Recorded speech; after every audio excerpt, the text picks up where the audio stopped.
अस्सलाम वालेकुम रहमतुल्लाह। साथियों, आज की इस वीडियो में हम लोग पढ़ेंगे नज़्म तस्वीर दर्द, जो कि अल्लामा इक़बाल की नज़्म है और तस्वीर दर्द बंगाल के पीजीटी के सिलेबस में शामिल हैं।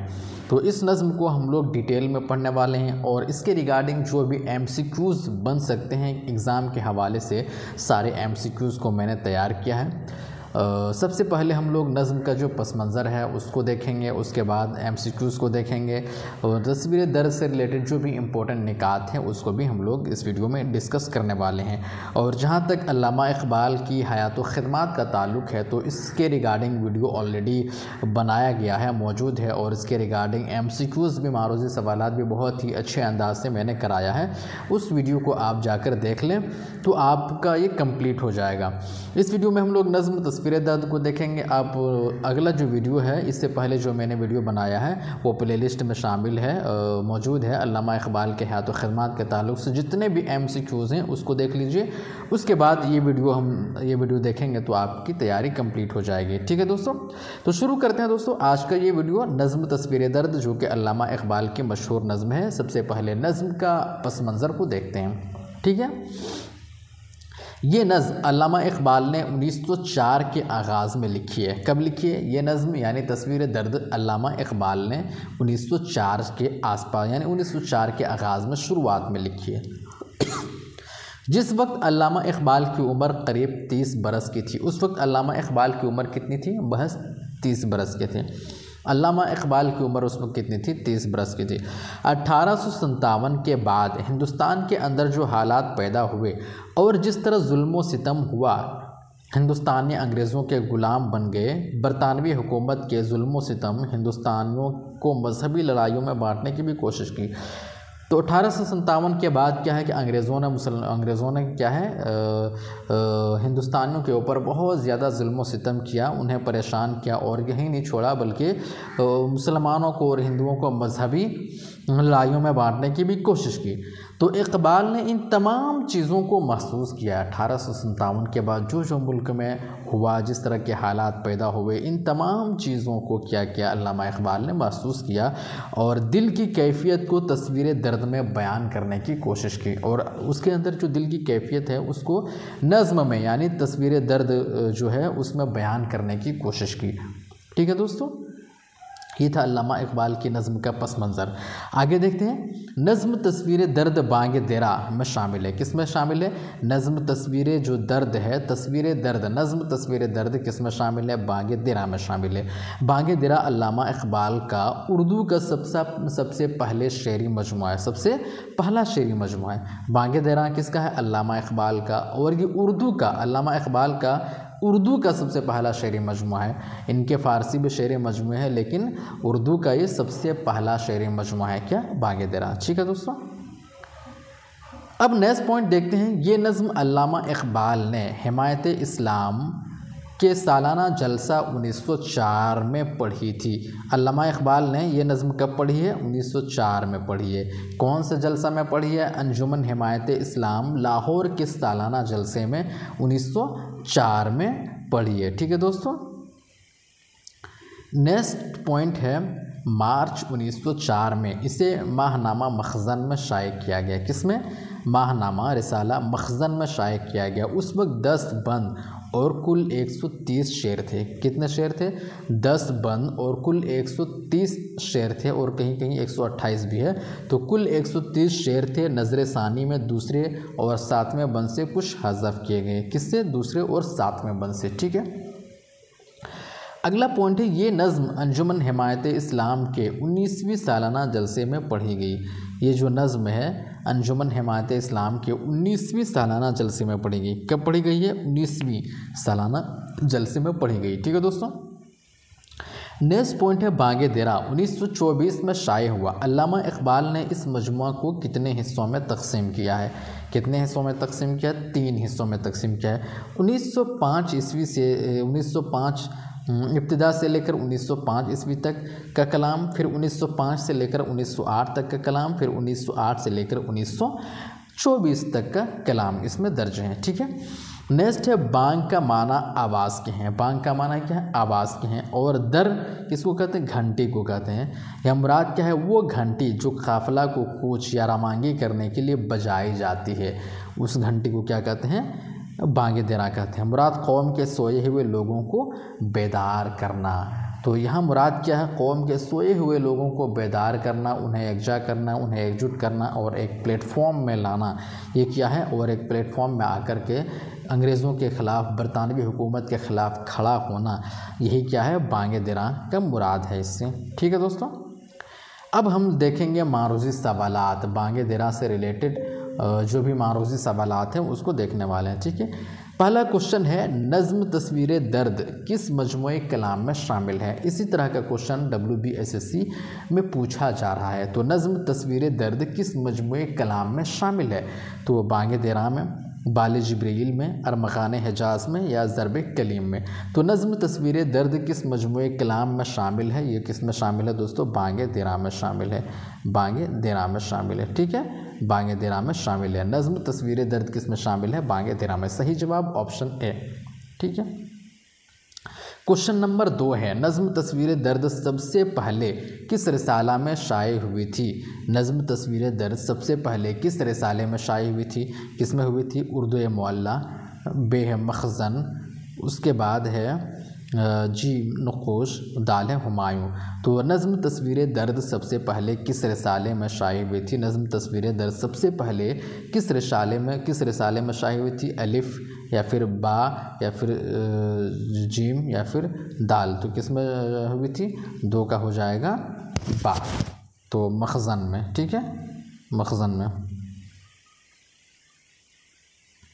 ठीक है दोस्तों, अब देखते हैं नेक्स्ट क्वेश्चन।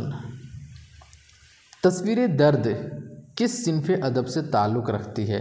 तस्वीर दर्द किस सिन्फ़े अदब से ताल्लुक़ रखती है? अलिफ मरसिया से या फिर गज़ल से या फिर कसीदा से या नज़्म से? तो तस्वीर दर्द किस सिन्फ़े अदब से ताल्लुक़ रखती है? तस्वीर दर्द किस सिन्फ़े अदब से ताल्लुक़ रखती है? नज़्म से। सही जवाब हो जाएगा नज़्म। तस्वीर दर्द किस सिन्फ़े अदब से ताल्लुक़ रखती है? नज़्म से। सही जवाब ऑप्शन डी। नेक्स्ट क्वेश्चन है क्वेश्चन नंबर 4। शायर ने तस्वीर दर्द में किस चीज़ का जिक्र किया है? शायर ने तस्वीर दर्द में किस चीज़ का जिक्र किया है? ज़ाती दुख व अलम का, रंज व गम का, कौम की बेदारी या फितरत की अक्कासी? तो शायर ने तस्वीर दर्द में किस चीज़ का जिक्र किया है? ज़ाती दुख और अलम का जिक्र किया। Option A is the right answer. ठीक है दोस्तों, नेक्स्ट क्वेश्चन है नज़्म में शायर ने किस इस्तिआरे से अपने दिल का हाल बयान किया है?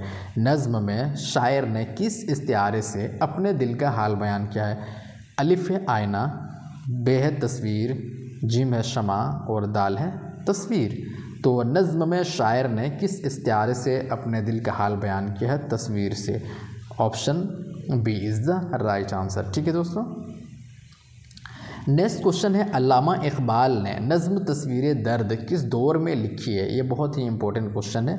अल्लामा इकबाल ने नज़्म तस्वीर दर्द किस दौर में लिखी है? ऑप्शन अलिफ है नौजवानी के दौर में, बी है बुढ़ापे के दौर में, जीम है तसव्वुफ़ के दौर में या फिर दाल है वतन वापसी के बाद। तो अल्लामा इकबाल ने नज़्म तस्वीर दर्द किस दौर में लिखी है? नौजवानी के दौर में। उस वक्त उनकी उम्र कितनी थी? 30 साल की उम्र थी। ठीक है दोस्तों, नेक्स्ट क्वेश्चन आपकी स्क्रीन में है नज़्म तस्वीर दर्द में शायर की कैफियत ज़्यादातर किस चीज़ की अक्कासी करती है? नज़्म तस्वीर दर्द में शायर की कैफियत ज़्यादातर किस चीज़ की अक्कासी करती है? किस चीज़ की अक्कासी करती है? तन्हाई और कर्ब की, उम्मीद व हौसले की, फ़लसफ़ियाना तफ़क्कुर की या फिर क्या है सियासी शऊर की? तो सही जवाब क्या हो जाएगा दोस्तों? ये हो जाएगा ऑप्शन अलिफ। Option A is the right answer, तन्हाई और कर्ब की। ठीक है, नेक्स्ट क्वेश्चन है नज़्म में शायर ने दिल की कैफियत को किस अंदाज में पेश किया है? नज़्म में शायर ने दिल की कैफियत को किस में अशआर में किस अंदाज में पेश किया है, किस तरह पेश किया है, इस ज़ाती कर्ब को इज्तिमाई रंग देकर, या सिर्फ रोमानवी इजहार के तौर पर, या फिर तारीख़ी पस मंज़र में, या फिर कौमी शायर के तौर पर। तो इसका सही जवाब क्या हो जाएगा, नज़्म में शायर ने दिल की कैफियत को किस अंदाज में पेश किया है, ज़ाती कर्ब को इज्तिमाई रंग देकर, ज़ाती कर्ब को इज्तिमाई रंग देकर। ठीक है दोस्तों। नेक्स्ट क्वेश्चन है, अल्लामा इकबाल की नज़्म तस्वीर दर्द किस तरह की शायरी में शुमार होता है। अल्लामा इकबाल की नज़्म तस्वीर दर्द किस तरह की शायरी में शुमार होता है, कौमी शायरी, इश्किया शायरी, फ़लसफ़ियाना शायरी, या फिर शख्सी व जज्बाती शायरी। अल्लामा इकबाल की नज़्म तस्वीर दर्द किस तरह की शायरी में शुमार होता है, ऑप्शन 9 का सही जवाब हो जाएगा दाल। राइट आंसर इज़ दाल, शख्सी व जज्बाती शायरी। ठीक है। अगला सवाल है दोस्तों, अल्लामा इकबाल का पहला उर्दू शेरी मजमुआ कौन सा है। अल्लामा इकबाल का पहला उर्दू शेरी मजमुआ कौन सा है, बांगे दिरा है, बाले जिब्रील है, ज़रब कलीम है, ज़बूर अजम है। अल्लामा इकबाल का पहला उर्दू शेरी मजमुआ कौन सा है, Bange Dara. Option A is the right answer. ठीक है दोस्तों। नेक्स्ट क्वेश्चन है, असरार खुदी किस ज़बान में है। असरार खुदी किस ज़बान में है, क्या है असरार खुदी किस ज़बान में है, अलिफ़ अंग्रेज़ी ज़बान, बे फ़ारसी ज़बान, जीम हिंदी, या फिर दाल उर्दू। तो असरार खुदी किस ज़बान में है, 11 का सही जवाब क्या हो जाएगा, फ़ारसी ज़बान। Option B is the right answer. Farsi ज़बान असरार खुदी किस ज़बान में है, फ़ारसी ज़बान में। ठीक है। नेक्स्ट क्वेश्चन है, नज़्मों का मजमुआ रमूज़े बेखुदी किस सन में शाये हुआ। रमूज़े बेखुदी किस सन में शाये हुआ है, 1917 में, 1918 में, 1923 में, या फिर 1924 में। तो 12 का सही जवाब क्या हो जाएगा, 1918 में। 1918 में रमूज़े बेखुदी कब शाये हुआ है, 1918 में। रमूज़े बेखुदी कब शाये हुआ है, 1918 में। ठीक है। अगला सवाल है, बाले जिब्रील कब शाये हुआ। बाले जिब्रील कब शाये हुआ, बहुत ही इंपॉर्टेंट क्वेश्चन है। 1953 में, 1922 में, 1934 में, 1936 में। तो 13 का सही जवाब क्या हो जाएगा, 1935 में। अलिफ, ऑप्शन अलिफ इज़ द राइट आंसर, 1935। बाले जिब्रील कब शाये हुआ है, 1935 में। ठीक है दोस्तों। अगला सवाल है, इकबाल ने ज़बूर अजम किस ज़बान में लिखी है। इकबाल ने ज़बूर अजम किस ज़बान में लिखी है, किस में लिखी है, अंग्रेज़ी ज़बान में, फ़ारसी ज़बान में, अरबी ज़बान में, या उर्दू ज़बान में। इकबाल ने ज़बूर अजम किस ज़बान में लिखी है, 14 का सही जवाब क्या हो जाएगा, बे फ़ारसी ज़बान में। ठीक है, फ़ारसी ज़बान में, फ़ारसी ज़बान में। ठीक है दोस्तों। नेक्स्ट क्वेश्चन है, इकबाल का शेरी मजमुआ ज़रब कलीम कब शाये हुआ। इकबाल का शेरी मजमुआ ज़रब कलीम कब शाये हुआ। ऑप्शन अलिफ 1936, उसके बाद बा 1935, जीम 1938, और दाल 1922। तो सही जवाब हो जाएगा 1936, 1936। ठीक है। अगला सवाल है, क़याम मशरिक़ अल्लामा इकबाल ने किस ज़बान में लिखी है। क़याम मशरिक़ अल्लामा इकबाल ने किस ज़बान में लिखी है, अरबी ज़बान, फ़ारसी ज़बान, अंग्रेज़ी ज़बान, उर्दू। तो सही जवाब हो जाएगा option B is the right answer, यानी बा फ़ारसी ज़बान में लिखी है। ठीक है दोस्तों। नेक्स्ट क्वेश्चन है, जावेद नामा किस सिन्फ और ज़बान में लिखी गई है। जावेद नामा जो है किस सिन्फ में लिखी गई है और किस ज़बान में लिखी गई है, दो चीज़ आपको बताना है, किस सिन्फ में लिखी गई है और किस ज़बान में लिखी गई। ठीक है। तो ऑप्शन अलिफ है मसनवी और फ़ारसी में, या फिर मसनवी और उर्दू में, या फिर नज़्म और उर्दू में, या फिर गज़ल और फ़ारसी में। तो जावेद नामा किस सिन्फ में लिखी गई, 17 का सही जवाब जीम, नज़्म और उर्दू ज़बान में लिखी गई। ठीक है। अगला सवाल है, किस मजमुआ को इकबाल ने ऐलान जंग कहा था। बहुत ही ज़्यादा इम्पोर्टेंट है और एग्ज़ाम में पूछा जाने वाला क्वेश्चन है। बाले जिब्रील में, बांगे दिरा, ज़रब कलीम, जावेद नामा। तो किस मजमुआ को इकबाल में ऐलान जंग कहा था, तो किसको कहा था, जीम, ज़रब कलीम को। 18 का सही जवाब हो जाएगा जीम। ठीक है दोस्तों। अगला सवाल है, इकबाल का शेरी मजमुआ कौन सा है। ज़रब कलीम, बाले जिब्रील, अरमग़ान हिजाज़, या फिर ज़बूर अजम। तो इकबाल का आखिरी शेरी मजमुआ कौन सा है। क्वेश्चन क्या है, इकबाल का आखिरी शेरी मजमुआ कौन सा है। 19 का सही जवाब हो जाएगा दोस्तों, क्या हो जाएगा, अलिफ ज़रब कलीम, बा बाल जबरील, जीम अरमगान हिजाज़, तो हो जाएगा अरमगान हिजाज़। इकबाल का आखिरी मजमूए कलाम क्या है? अरमगान हिजाज़। आखिरी मजमूए कलाम क्या है? अरमगान हिजाज़। ठीक है, नेक्स्ट क्वेश्चन देखते हैं, इकबाल की फ़ारसी मसनवियात की सही तरतीब क्या है? अलिफ असरार खुदी, रमूज़ बेखुदी, क़याम मशरिक़, जावेदनामा, बहुत ही इंपॉर्टेंट है। बा रमूज़ बेखुदी, क़याम मशरिक़, जावेदनामा, असरार खुदी। जीम क़याम मशरिक़, रमूज़ बेखुदी, असरार खुदी, क़याम मशरिक़, या फिर जावेदनामा, क़याम मशरिक़, रमूज़ बेखुदी, असरार बेखुदी। तो इकबाल की फ़ारसी मसनवियात की जो सही तरतीब है दोस्तों वो हो जाएगा आपका ऑप्शन अलिफ। क्या है? असरार खुदी, रमूज़ बेखुदी, क़याम मशरिक़, जावेदनामा, ये सही तरतीब हो जाएगी। ठीक है दोस्तों अगर ये वीडियो आपको अच्छा लगा हो, इन्फॉर्मेटिव लगा हो, तो प्लीज़ वीडियो को लाइक कीजिएगा, चैनल को ज़रूर सब्सक्राइब कर लीजिएगा और अपने दोस्तों को भी ये वीडियो शेयर ज़रूर कीजिएगा। ठीक है दोस्तों, शुक्रिया।